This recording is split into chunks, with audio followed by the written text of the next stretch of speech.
Hello YouTube, and welcome to the third video in the tutorial series for backing track maker. In this video we are going to talk about how we test the song file that we created in the last video and make sure that it is all okay and ready to use for recording. So let's get started. As usual, we have our talking points up on the screen right there.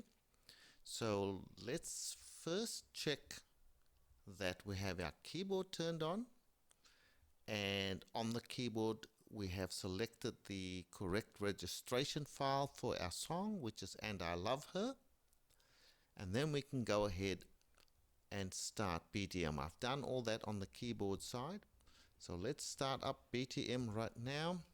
There we are. First thing to do is to load our song file. So we'll open up our song file. And I Love Her. Right, there it is. Now, the other thing we need to do immediately is to check that we have the keyboard connected to BTM.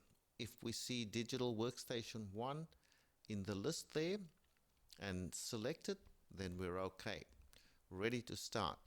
So, this is the song file that we created in the last video. It's complete. We're going to test to make sure that everything works correctly in the song file. So the next step is to create our command Midi file with this button here. Let's do that, creating the Midi file. Now we've done this before, so I will just recreate the file by selecting the name there. If of course it's the first time you're creating the Midi file, then you'll have to type the name in, but we don't have to do that. So I'll click Save. It'll ask me whether I want to replace the existing file. I say yes, and now we have the Midi file ready to play back to the keyboard. Everything's ready to go. So I'm going to press the button to play the Midi file with our little Midi file player called Midi. We'll open that up. The song will start immediately, as you can hear. It's playing the introduction now, and we're going to sing along just to make sure that everything is working correctly. Intro's coming to an end, verse 1 will start. All I do, and if you saw my love, you love her too. I love her. Okay, on to verse number 2. She gives me everything, and tenderly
go. That actually played perfectly back to the keyboard.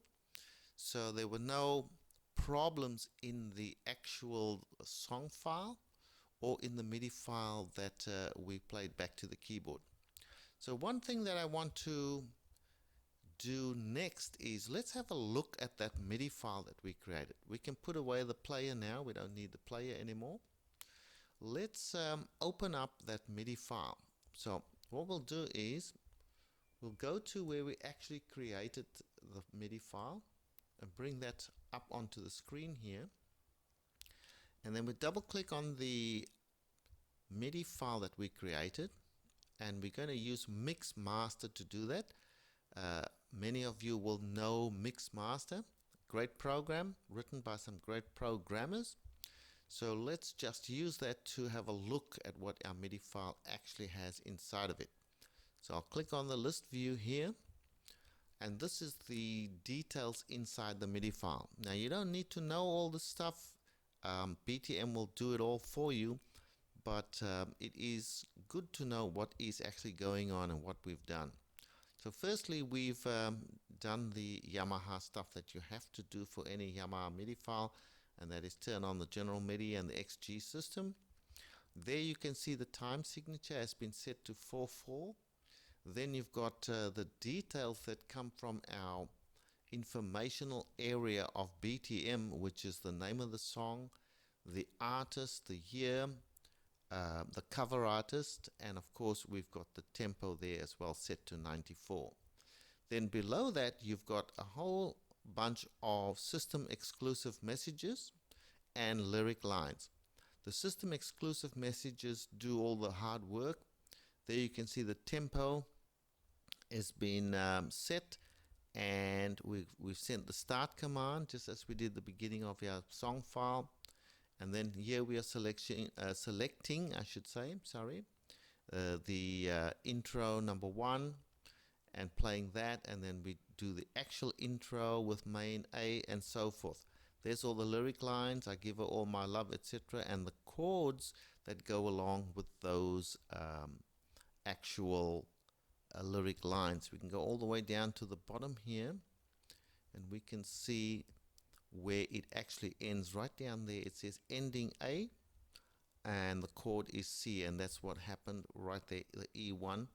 So you can see that our MIDI file is correct and will work. So all we have to do next is do the recording, which will be the subject of our next video. Let's put all this away, and we have a successful situation right here where the MIDI file, the song file that we created, has all the correct information. And in our next video we are going to record this file to our keyboard. I'm going to set up a video camera so we can have a look at that. And so all that's left for me is to say thank you very much for watching this video. See you in the next one.